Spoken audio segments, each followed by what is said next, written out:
Primeiro, bem-vindo a todos. A ideia aqui dessa minha fala é tratar de alguns assuntos que, por conta da temática, podem aparecer principalmente no vestibular da Unicamp.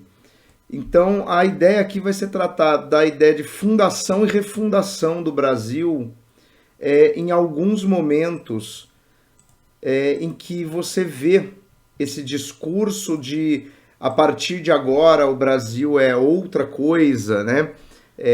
A ideia de aparecimento do Brasil como uma estrutura de Estado e depois momentos em que você tem uma certa ruptura disso. Então, primeira coisa é o seguinte, né?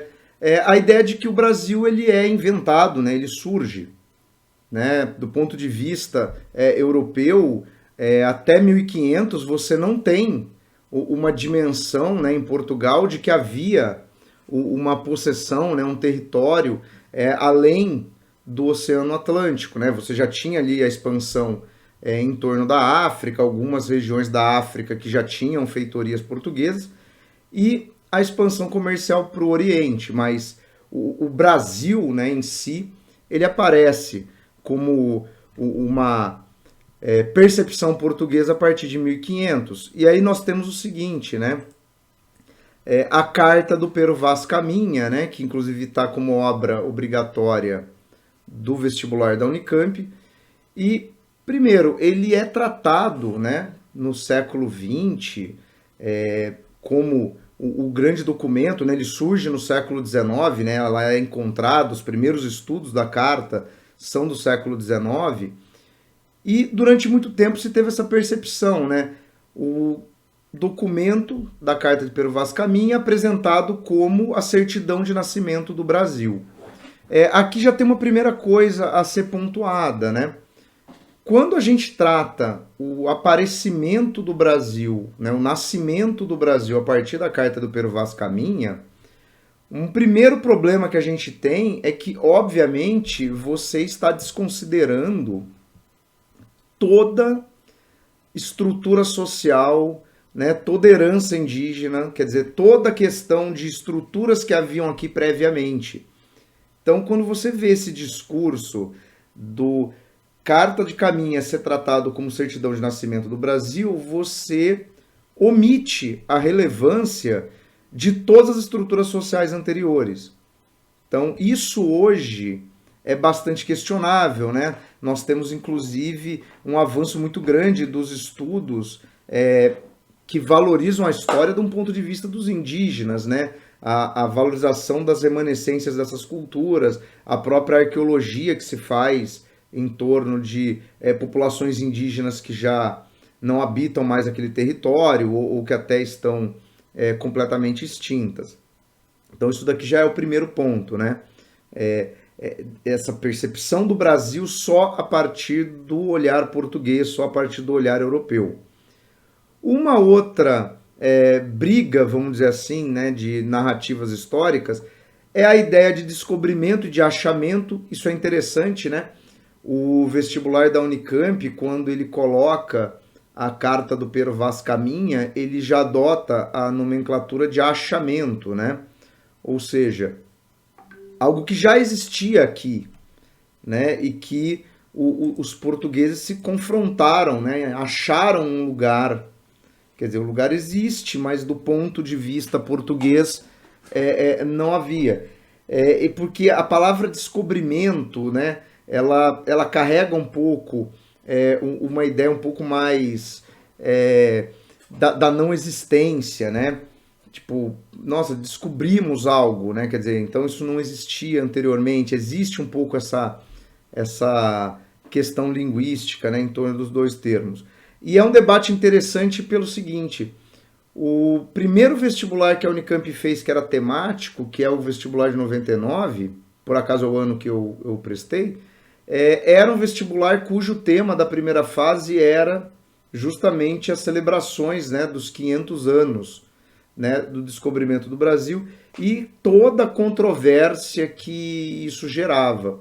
Então, aí também fica uma dica para quem vai prestar esse ano o vestibular da Unicamp, dá uma olhada na prova da primeira fase de 99, principalmente por conta da redação ainda ser feita na primeira fase, porque aí você já vê um pouco como o vestibular Unicamp lida com esse elemento, né, específico do descobrimento do Brasil. Foi um vestibular onde isso foi muito explorado, e agora com a menção à carta, né, como obra literária, pode haver uma certa conexão entre as abordagens, né? Então também é um detalhe importante. Então o que acontece? Cria-se essa ideia de, bom, o Brasil foi inventado, né, surgiu, né, no século XVI, né, em 1500, né, transição para o século XVI, e a imagem que a gente tem consolidada e que está em todos os livros de história, né, é a imagem do Vitor Meirelles, né, pintada no século XIX. Também uma outra coisa muito importante: todas as pinturas históricas do Brasil, né, esse gênero, pintura histórica, é um gênero muito marcante do século XIX, e ele cria uma ideia de retratar fatos históricos supostamente da forma como eles ocorreram, né?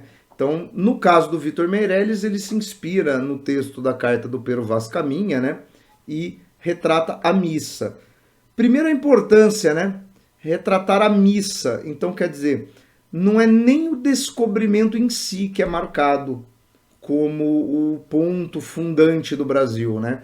O Vitor Meirelles marca como ponto de fundação do Brasil a missa, quer dizer, a chegada de uma cultura cristã no Brasil, né? Coloca os índios na periferia da imagem, como se os indígenas compusessem muito mais um elemento da natureza do que um elemento daquele evento.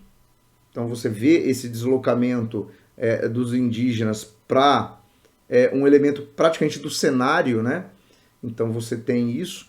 E você tem ali uma missa que, na verdade, é um evento dos portugueses. Os indígenas estão ali como espectadores, né?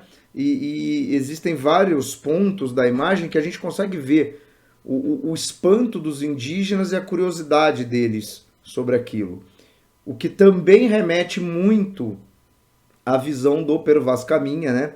Que coloca como se os indígenas fossem ingênuos, desconhecedores de praticamente tudo aquilo que faz sentido para os portugueses, né? Eles desconhecem a religião, eles aparentemente desconhecem a hierarquia, né? Eles desconhecem os elementos econômicos. Então, aqui também existe aquela ideia da civilização sendo colocada e da missão, talvez, portuguesa de elevar essas populações a um estágio de civilização. Isso vai ser notório em todos esses marcos de renascimento do Brasil, né? Sempre que a gente tem um ponto de transição, a gente imagina que o passado vai ser deixado para trás, vai ser ignorado, sem consequências, e dali para frente você vai construir uma civilização, né? Uma sociedade mais avançada, mais evoluída, né? Aqui, obviamente, a gente ainda pode mencionar uma questão que para a época não era relevante, né? Esse diálogo não era usual do período até do século XIX, mas aqui nós temos também uma questão racial, né? A dominação do europeu branco sobre outras populações, né, não brancas, no caso aqui os indígenas. E como depois isso também vai impactar na ideia das hierarquias sociais no Brasil, né? A ideia sempre de você carregar um elemento racial para dentro das hierarquias que são políticas, que são econômicas, né, que são de outra esfera, mas que sempre tem a questão racial acoplada. E aqui, né, o trecho mesmo, talvez mais famoso, né, da Carta do Caminha, né? A carta em si não é longa, né? Mas aqui talvez seja interessante como definição do que vem a ser o Brasil do ponto de vista, né, dessa colonização e dessa fundação, né? Não podemos saber que haja ouro nem prata, nem coisa alguma de metal ou ferro, nem lhe ouvimos. Porém, a terra em si é muito bons ares, assim frios e temperados como os de entre Moura e Minho, porque neste tempo de agora os achávamos como os de lá. Ou seja, primeiro ele projeta sobre o Brasil o olhar dos interesses econômicos, né? O Brasil, então, já nasce como uma economia atrelada, né, aos interesses europeus. E isso, do ponto de vista de uma estrutura colonial, faz todo sentido, mas nós carregamos isso até hoje, né? Nós temos uma economia que sempre orbita, né, interesses do mercado externo. Então, isso é uma lógica, né, que nós, infelizmente, não conseguimos romper, né, da nossa fundação, vamos dizer assim, né? Isso não foi rompido. E aí depois ele fala da ideia das águas muitas, infinitas, né, em tal maneira que é graciosa e querendo aproveitar-se, dar-se nela tudo, por bem das águas que tem. Ou seja, aqui também marca-se a tese da vocação agrícola do Brasil. Uma vez que não haviam recursos ou riquezas imediatas, você já projeta, bom, a forma, né, de obter algum ganho econômico do Brasil será via agricultura. E, de novo, nós preservamos isso, né? Nós não rompemos isso, né? A elite que se constitui no Brasil e que vai transitar por todos esses marcos de refundação sem se alterar, segue atrelada à ideia de que a grande vocação e a grande riqueza do Brasil está na sua agricultura. Não que a agricultura por si seja uma atividade economicamente ruim, né? Óbvio que não. Mas isso, de novo, é uma questão da mentalidade, né? Nós temos uma elite que se apega à terra e que tem grande dificuldade em compreender a necessidade de desenvolver outros setores, né? Então nós somos meio que presos a isso, né? E aí no final ele termina, né, dizendo que o melhor fruto que se pode dar, no entanto, né, é salvar esta gente. E aí, de novo, a questão do processo civilizatório, né? Quer dizer, ele joga a ideia da salvação, né? A ideia do cristianismo, né? Da catequese do índio, como talvez a principal missão dos portugueses no Brasil. Só um detalhe, né? A ideia de civilização a partir da religiosidade vai até ser um pouco modificada com o tempo, porém, se a gente for pensar o discurso, né, a cultura predominante no Brasil, embora não seja mais uma cultura predominantemente católica, a gente pode estender o termo para uma cultura predominantemente cristã, ela passa muito pela ideia da fé como elemento de moral social, né, e, portanto, de concepção do que é ser civilizado, do que é ser um indivíduo bem comportado, né, e bem integrado socialmente, né? Isso vem também de longa data, né? Isso vai permeando a cultura e não sai da cultura brasileira. Então, isso aqui é a fundação, né? O Brasil se funda ali. E a partir da chegada dos portugueses, você estrutura no Brasil um grande período colonial, aonde basicamente nós temos como memória aquela ideia de que Portugal explora o Brasil, de que o Brasil existe em função das atividades econômicas que são do interesse de Portugal. Então, constrói-se uma memória do período colonial. O período colonial, na memória coletiva do brasileiro, ele será visto como um período, embora de fundação, um período negativo, pelo fato de sermos parte de outra nação. E aí o grande nascimento do Brasil como nação, o primeiro marco, então, de refundação do Brasil, é a independência. Em 1822, com a independência, nós encerramos o ciclo colonial e iniciamos um ciclo de nação independente. Só um detalhe, isso aqui é uma efeméride, né? Os vestibulares que vocês vão prestar serão vestibulares 2022. Então, pela datação que se usa no vestibular, nós estamos fazendo referência a 200 anos da independência do Brasil, né? 100 anos dos eventos de 1922, modernismo e outras coisas, né? Embora eu não vá falar disso aqui hoje, né? Do centenário de alguns eventos, mas também fica a dica. E aí nós temos aqui o encerramento do período colonial. Se a gente for pensar a nossa memória a respeito da independência do Brasil, hoje ela é ambígua. Por quê? Porque se de um lado nós temos o 7 de setembro como feriado, por sinal, um feriado aí próximo, que nós celebramos a independência, nós, como vivemos num contexto republicano, de modo geral, porque tem a galera aí que é monarquista, né? E desculpa se algum monarquista está me ouvindo, mas eu sou bem honesto. Ser monarquista no Brasil não faz sentido algum, a não ser que você seja membro da família real, porque a não ser que você tenha um fetiche por ser plebe e subalterno a alguém, mas sinceramente eu não preciso da monarquia para isso, eu já sou bem subalterno a várias pessoas, não preciso de mais um nobre para me apurrinhar. Mas vamos deixar a digressão de lado, porque o tempo é precioso. Aqui você tem uma refundação, quer dizer, deixamos de ser colônia e viramos nação. E aí você tem uma necessidade de elementos de identidade nacional. E aí tem algumas coisas que acontecem na proclamação da independência que são interessantes. Primeiro, até então nós pertencíamos como colônia a Portugal. Agora nós somos independentes. Então, um dos grandes sentimentos fundadores da brasilidade é o antilusitanismo.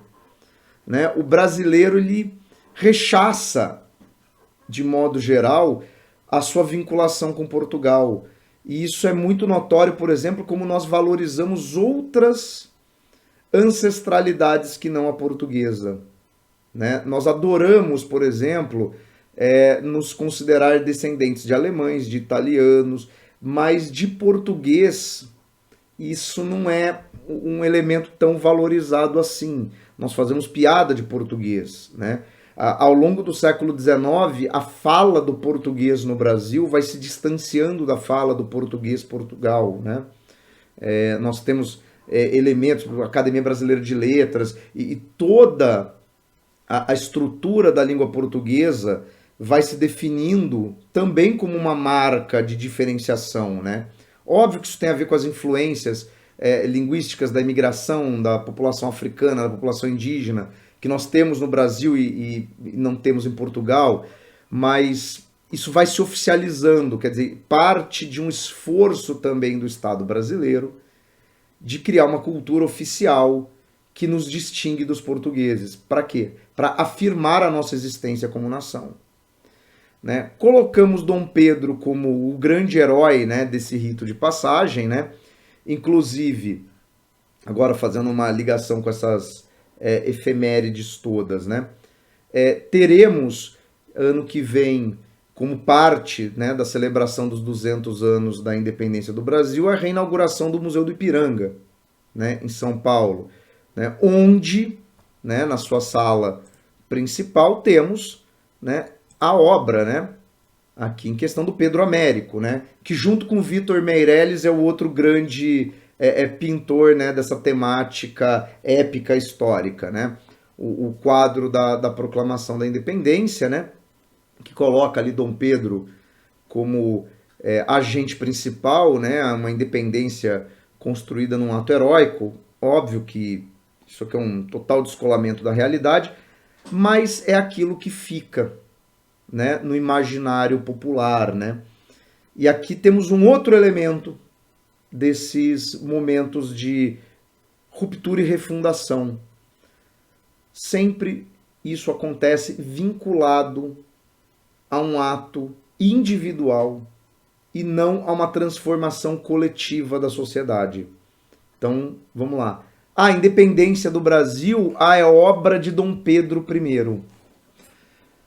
Como se não houvesse, naquele contexto, toda uma articulação política para dar suporte a essa independência, como se não houvessem outros grupos interessados, inclusive em outras formas de independência, que não essa feita de maneira monárquica, né?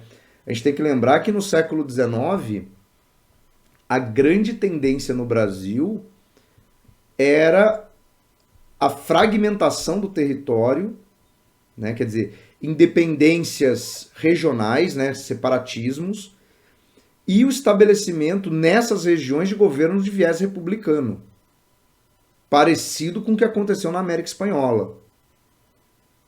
Tá? E quando eu falo republicano, tome cuidado, não confunda isso com democracia, né? O que haveriam seriam governos, na sua maioria, militarizados ou de uma elite regional, né? Óbvio, haviam propostas de movimentos populares, como a Conjuração Baiana, né? Que inclusive era abolicionista, né? Era capitaneada por negros, mas via de regra, a grande parte dos movimentos de separatismo que aconteceu no Brasil antes da independência de 1820 e depois, são movimentos que não têm viés democrático, né? São movimentos de grupos interessados, né, naquele poder, né?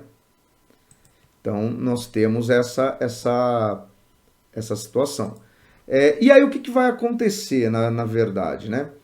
Nós temos a independência, então, como esse marco. Então, a partir de agora, o Brasil nasce. Mas nós temos outros feriados no Brasil que fazem referência a outros momentos de ruptura, né? Um segundo momento de ruptura ainda acontece dentro do Império, e esse é o mais importante do que nós vamos falar aqui hoje, que é a ruptura promovida pela transição da escravidão para uma sociedade sem escravidão, né? Quer dizer, de uma sociedade escravizada para uma sociedade livre, porém racializada, né? Isso também é um elemento importante. Vamos lá. Bom, primeiro, né? Porque é um tema que, a princípio, todo vestibular e Enem gosta muito, né? De fazer menção ao Brasil, né, na transição da escravidão. A outra grande coisa, né, que acaba marcando. A gente tem que pensar também na questão racial que se discute hoje no Brasil, né, de forma muito clara. E aí é impossível não remeter aos eventos relacionados à abolição. E aqui nós temos também uma questão do fim do Império, né? Então, assim, o maio de 1888, ele é um divisor de águas mesmo, porque a partir dessa data, do 13 de maio, e aí não tem cidade em que você não tenha, né, referências ao 13 de maio, principalmente as cidades que já existiam na época, né, da escravidão no Brasil, né, praças, avenidas, né, normalmente no centro da cidade. E aí você tem o seguinte, bom, fizemos a Lei Áurea, acabou-se a escravidão no Brasil, a memória coletiva que se cria é de que havia uma escravidão maciça no Brasil até o 13 de maio e, de fato, foi a Lei Áurea que libertou uma significativa população negra, né, da escravidão, o que não é verdade, né? Se você pegar as estatísticas, a imensa maioria da população negra no Brasil era livre quando a Lei Áurea foi feita. Isso causa um pouco de estranhamento em algumas pessoas, eu compreendo. Por quê? Porque fica uma ambiguidade também, né? Se você pensa, bom, tinha muita gente livre no Brasil quando a Lei Áurea chega, você acaba esvaziando o significado da Lei Áurea, e não é isso. É importante você ter uma lei que de fato feche o ciclo em torno da escravidão. Óbvio que você não pode criar aquela ideia de que a abolição da escravidão, né, o ato da princesa Isabel, quer dizer, de novo, a figura do herói, né, é algo feito meramente por um altruísmo, por uma bondade intrínseca àquela pessoa, né? Você não pode fazer isso. O outro detalhe que é complicado para algumas pessoas lidarem é justamente o seguinte: bom, se havia tantos negros livres no Brasil, no final do século XIX, significa que eles se tornavam livres por outros meios. Tá? E aí, para isso, você precisa dar uma olhada nas leis abolicionistas, né? No conjunto de leis que leva à extinção da escravidão. E aí, só um detalhe, né? Uma dica: a lei mais importante é a que se chama de ventre livre. Tá? Não é só libertar filhos de escravos que a lei do ventre livre faz. Ela é uma lei extremamente complexa. Tá? Vale a pena olhar bem a lei do ventre livre para compreender por que haviam tantos negros livres no Brasil. E você tem a prática sistemática das alforrias, ou seja, formas encontradas entre os proprietários e os escravos que acabavam levando os escravizados à alforria. Inclusive, a lei do ventre livre estabelece critérios legais para a obtenção de alforrias, por isso que é uma lei importante. Mas tem muita gente que tem uma dificuldade de compreender isso, porque vai criar aquela ideia absurda de dizer, por exemplo, mas então se tinha tanta gente livre naquela época, a escravidão não era algo tão complicado e tão ruim assim, não era uma sociedade tão imoral, como se diz. Não, pera lá. O fato de você ter meios de obter a liberdade não faz as relações sociais do Brasil serem tranquilas. E também não faz com que essa situação de obtenção até da alforria não se dê de forma bastante exploratória sobre o trabalho dos escravos, né? Então, quer dizer, até conquistar a alforria, os escravos, eles eram explorados de forma brutal. Então, quer dizer, não podemos fazer essa relativização de, a partir da percepção da alforria, achar que a escravidão no Brasil era um negócio suave. Isso é um absurdo. E nós temos um segundo problema, que já foi explorado em exercício do vestibular Unicamp. Depois, na lista, eu vou colocar esse exercício, que é o seguinte: a partir do momento em que o Brasil deixa de ser organizado em torno da ideia de uma população livre e uma população escrava, você reorganiza as hierarquias sociais, e essas hierarquias, que eram basicamente entre homens livres e homens escravizados, mulheres escravizadas e mulheres livres, desliza para a questão racial.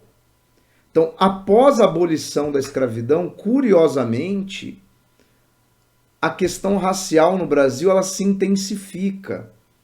Faz mais sentido você criar esse binarismo entre brancos e negros no Brasil depois da abolição da escravidão. Por quê?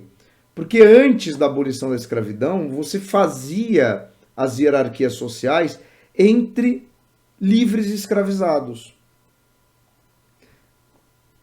Os ex-escravos, eles entravam dentro da hierarquia das pessoas livres. Tá? Inclusive, um detalhe importante, né? Isso eu falei quando eu tratei das constituições. Se você pegar a Constituição do Império Brasileiro, pode olhar, não há nenhuma restrição, por exemplo, a um indivíduo negro participar do processo eleitoral.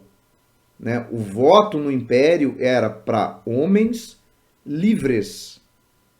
Óbvio que tinha o critério censitário, mas um homem livre negro que se enquadrasse no critério censitário poderia participar da vida política. Não havia uma legislação que discriminasse pela raça. Havia restrição para o ex-escravo. O nascido livre podia concorrer a cargos públicos, o ex-escravo não. Mas repare que as hierarquizações elas eram baseadas na lógica da escravidão e não na lógica racial. Então, de novo, o Brasil nasce a partir do 13 de maio como uma nação de homens livres, porém, uma nação onde o peso da raça será muito mais evidente. Então, guarde que isso é importantíssimo. E o vestibular da Unicamp, né, aí vamos puxar a sardinha para o que eu conheço mais, adora essa discussão. Tá? Inclusive, aqui um outro autor que acaba sendo importante para esse momento, e ele percebe como um marco de refundação. Na verdade, a ideia toda para essa aula surgiu desse texto do Lima Barreto, né? Que é uma crônica dele, tá? Publicada em jornal, né? Chamada Maio, né? Se você procurar, é domínio público, tá na íntegra. Tem sites que tem as crônicas completas dele, né? E ele vai dizer o seguinte, né? Agora mesmo estou a lembrar-me que em 1888, dias antes da data áurea, meu pai chegou em casa e disse-me: a lei da abolição vai passar no dia de teus anos. E de fato passou. E nós fomos esperar a assinatura no Largo do Paço. O Lima Barreto, né, um autor negro, ele é nascido em 13 de maio. A Lei Áurea foi assinada no dia do aniversário então dele, né? Ele tinha 7 anos de idade quando a Lei Áurea foi aprovada. Só um detalhe, o Lima Barreto, ele é negro, porém ele era filho de pais livres, né? Ele não era um descendente direto de escravos, né? As avós do Lima Barreto, a geração das avós do Lima Barreto foram escravizadas que se tornaram livres.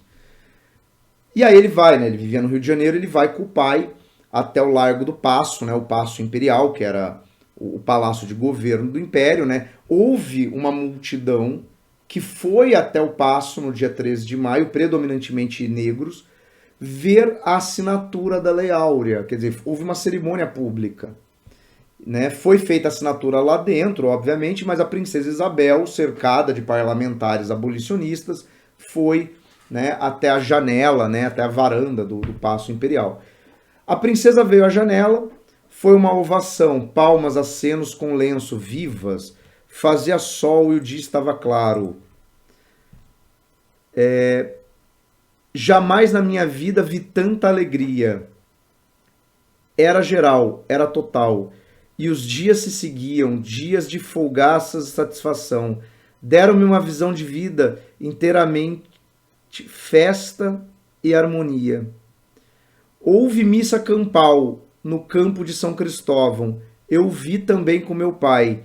Né? Quer dizer, saíram do Paço Imperial, foram até o bairro de São Cristóvão, que é um bairro também bem antigo do Rio de Janeiro, e lá houve uma grande missa.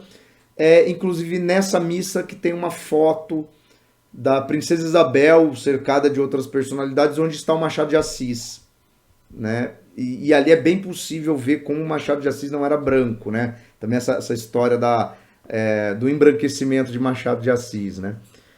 Eu vi também com meu pai, mas pouco me recordo dela, a não ser lembrar-me que ao assisti-la, me vinha aos olhos a primeira missa de Vitor Meirelles. Era como se o Brasil tivesse sido descoberto outra vez. Olha que interessante, o Lima Barreto, quando ele escreve sobre a data da Lei Áurea e as cerimônias que seguiram a assinatura da Lei Áurea, ele faz uma referência direta ao quadro do Vitor Meirelles, Primeira Missa do Brasil, e diz: era como se o Brasil tivesse sido descoberto outra vez. Então, a percepção de que o Brasil renasce está nele. É outro país a partir daquele momento, né? E aí ele termina, né, dizendo, eu tinha então 7 anos e o cativeiro não me impressionava, não lhe imaginava o horror, não conhecia sua injustiça. Eu me recordo, nunca conheci uma pessoa escrava. Criado no Rio de Janeiro, na cidade onde os escravos já rareavam, faltava-me o conhecimento direto da vexatória instituição para lhe sentir bem os aspectos hediondos. Só um detalhe, né, o Lima Barreto ele diz, e é fato, ele não conheceu nenhuma pessoa escrava, né, até esse momento. E o Rio de Janeiro, por outro lado, era a cidade que mais concentrava população no Brasil, e população negra. o que remete àquela ideia de que a maioria dos negros já era livre por outros mecanismos que não a Lei Áurea. Mas isso não tira a importância da lei, tá? De maneira alguma, né? E aqui, né, o Lima Barreto, né, uma das suas fotos mais famosas, só uma outra efeméride, né? Embora não seja um autor que vá aparecer na lista de livros da Unicamp, o Lima Barreto faleceu em 2022, faz 100 anos do falecimento dele, também é outra efeméride, por isso que alguns vestibulares estão pedindo obras dele, né? E a outra grande marca de renascimento, que é o Brasil republicano, né? Dia 15 de novembro de 1889, né? 18 meses e 2 dias depois da Lei Áurea, o Brasil é refundado de novo. Só que agora como república. Né? Termina o período monárquico. A princípio, nós teríamos que desenvolver uma sociedade que tem aversão à monarquia, né? Mas como eu já disse anteriormente, nós temos aí uns saudosos da monarquia que nunca vivenciaram. E o Brasil nasce de novo, só que agora sob o lema da ordem e progresso. Ou seja, temos que modernizar o Brasil a partir da negação de tudo que veio antes, novamente. Então nós vamos mudar o quê? O hino, a bandeira, os símbolos. O governo republicano saiu mudando os nomes das coisas no Rio de Janeiro, porque faziam referência ao Império. Se propôs a criação de uma nova capital. Isso está na primeira Constituição da República, né? Só veio a ser construída pelo JK, mas a ideia original era essa. Como não deu para fazer uma nova capital, basicamente demoliram o centro do Rio de Janeiro todo na reforma urbana. Então, quer dizer, essa ideia de zeramos e daqui para frente começa uma coisa nova, de novo, como república. Aí você fala, bom, então é o último grande renascimento do Brasil. Não é. Mas a partir da república a gente cria essa última grande marca, né, de refundação. Isso está estampado no hino da república, né, que era o hino nacional na época, tá? Que depois fizeram o hino que nós temos e ele foi remanejado como hino da república. Liberdade, liberdade, abre as asas sobre nós, das lutas na tempestade, dá que ouçamos tua voz. Depois isso virou um samba enredo da Imperatriz Leopoldinense. Nós nem cremos que escravos outrora tenha havido em tão nobre país. Hoje o rubro lampejo da outrora acha irmãos não tiranos hostis. Somos todos iguais, ao futuro saberemos unidos levar nosso augusto estandarte que puro brilha ovante da pátria no altar. E continua. Olha que curioso, né? Se passou 1 ano e meio do fim da escravidão e o cara já escreve na letra do hino: nem cremos que escravos outrora tenha havido em tão nobre país, somos todos iguais. Ao futuro saberemos unidos levar. Olha que coisa pitoresca. É de novo a afirmação que, a partir do 13 de maio, não existe mais o passado escravista e nem há consequências desse passado escravista. Né? Cria-se a ideia de que nesses marcos de refundação você zera a sociedade, você reseta a sociedade, ela começa de novo, sem carregar nenhuma influência, o que obviamente não condiz, né, com a realidade. Sem contar outros problemas, né? Dizer que somos todos iguais no Brasil do início da República é complicado. Até hoje fazer essa afirmação é completamente complicada, mas em 1889 somos todos iguais num governo que, por exemplo, vai manter voto apenas para os homens alfabetizados, como todos iguais. Se você está considerando as mulheres, e a imensa maioria de brasileiros seguirá analfabeta, né? Ministério da Educação, ou seja, uma política pública de alfabetização e educação das pessoas, é obra já do governo Vargas, década de 30, né? Então, tem um problema, né, essa ideia da igualdade ali. Que igualdade é essa? Né? E pressupor que a escravidão não tinha impactos ainda na sociedade brasileira, que não deixou resquícios. Né? Isso fica muito nítido na letra do hino. Né? Também um documento interessante, né, para questões aí de vestibulares do Enem, né, discutir o hino. Embora o Enem não vá fazer esse tipo de discussão mais, né? Nós sabemos muito bem o que o Enem vai querer evitar ao máximo. E aqui uma outra pintura, né, histórica interessante, né, da feitura da bandeira do Brasil. Né? A bandeira do Brasil republicano, que basicamente é a bandeira do Império, substituindo o brasão imperial pelo círculo, né, com as estrelas e a faixa positivista da Ordem em Progresso. Só um detalhe da obra, né, mostra as mulheres ali em primeiro plano costurando a bandeira, né, então essa ideia meio maternal, né, do nascimento da pátria e tal, e as figuras infantis, né, como uma projeção para o futuro, né? A partir de agora cria-se um novo Brasil, um renascimento. Então você associa a essas estéticas da fertilidade, do nascimento, da criança, né? O que nos levará a um dos problemas finais, né, que eu vou discutir no final. Mas, de novo, essa estética, né, do renascimento. E o seguinte... Agora, uma coisa que talvez cause um pouco mais de controvérsia e os vestibulares que são mais controversos gostariam, mas outros evitariam, né? Opa, tenho trocado a letra. Bom, dentro do período republicano nós tivemos outras refundações. Só que essas refundações aqui têm muito a ver com as transições de Constituição, tá? Se a gente for pegar o Brasil do período republicano, nós tivemos República Velha, né, que é o coronelismo, Era Vargas, que é um período marcado por um governo muito autoritário, né? Depois a experiência democrática, que nós chamamos de Brasil democrático, alguns chamam de República Populista, né, que vai dos anos 40 até o golpe militar de 64.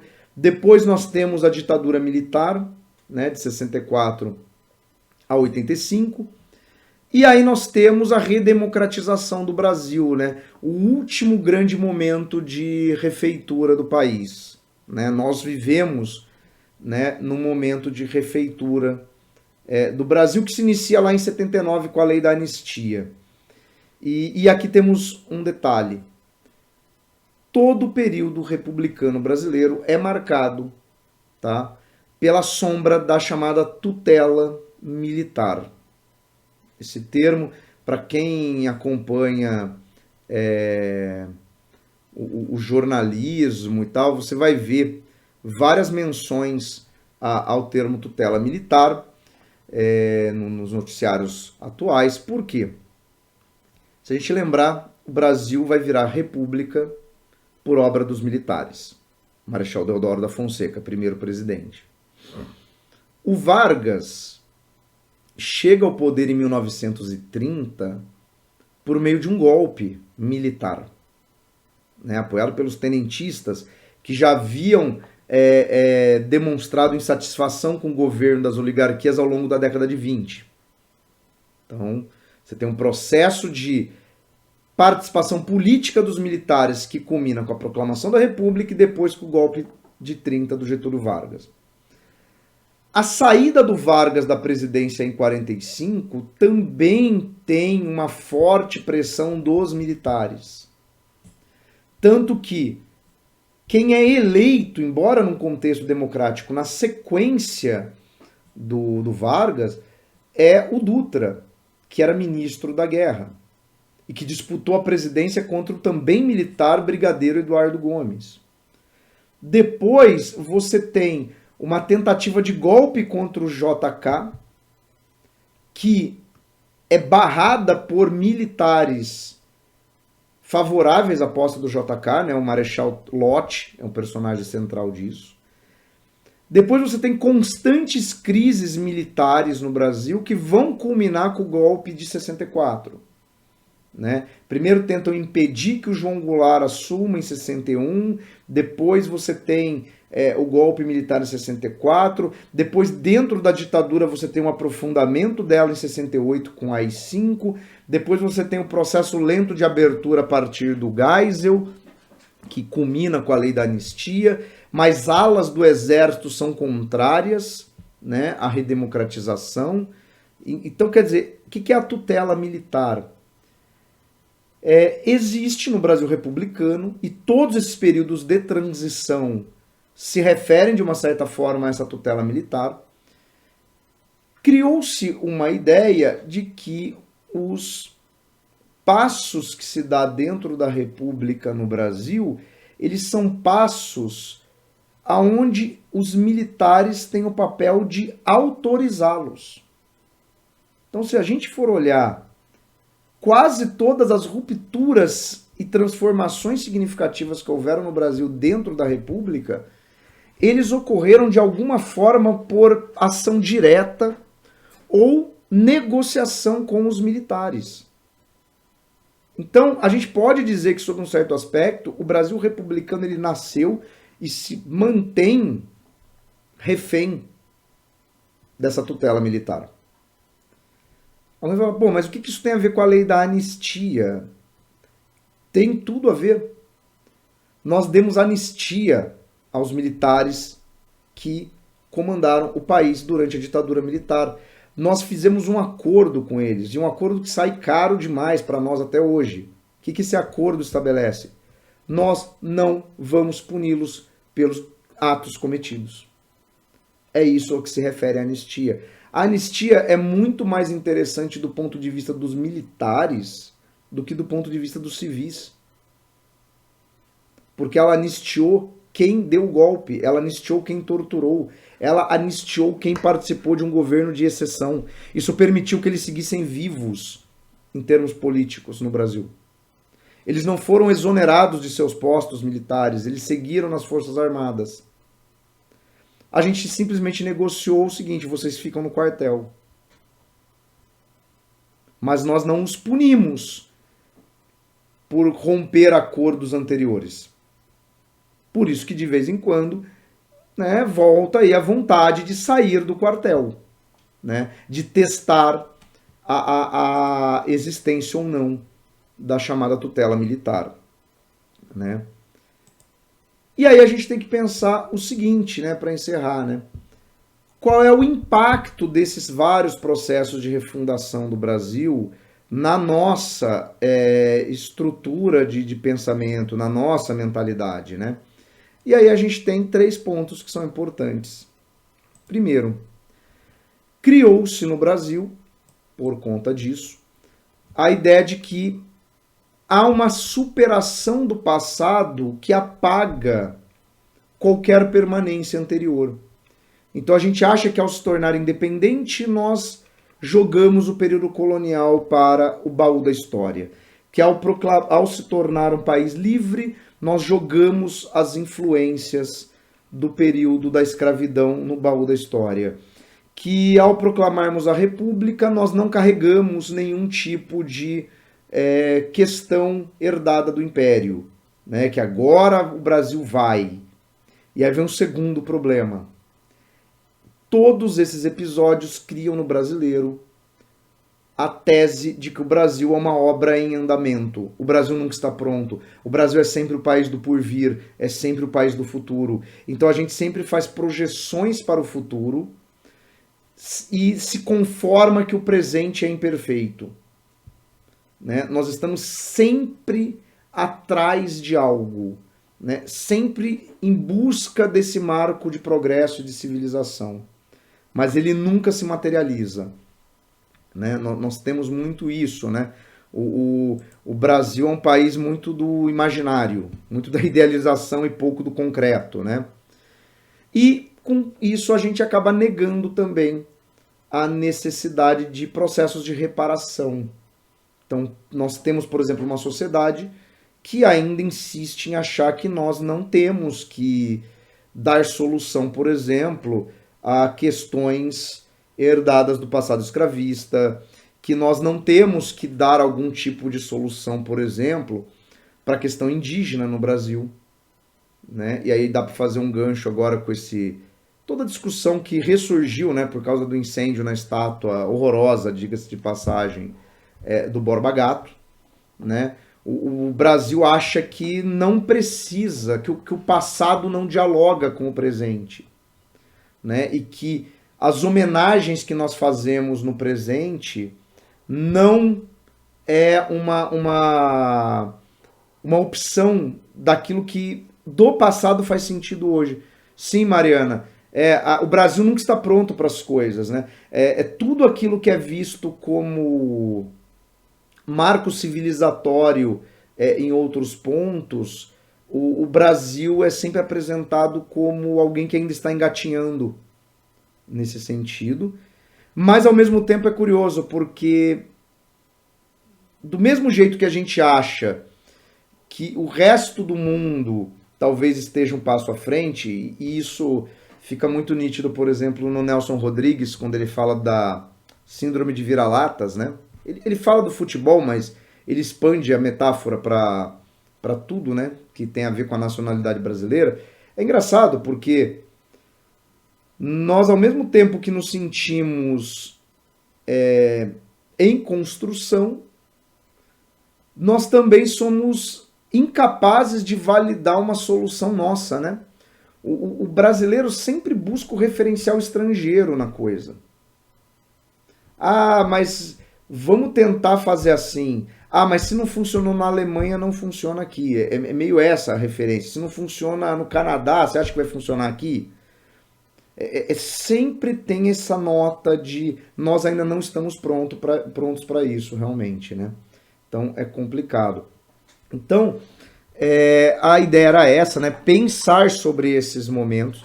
A lista que eu vou deixar, né, que depois vou encaminhar para vocês, todos os exercícios vão tratar desses marcos de ruptura,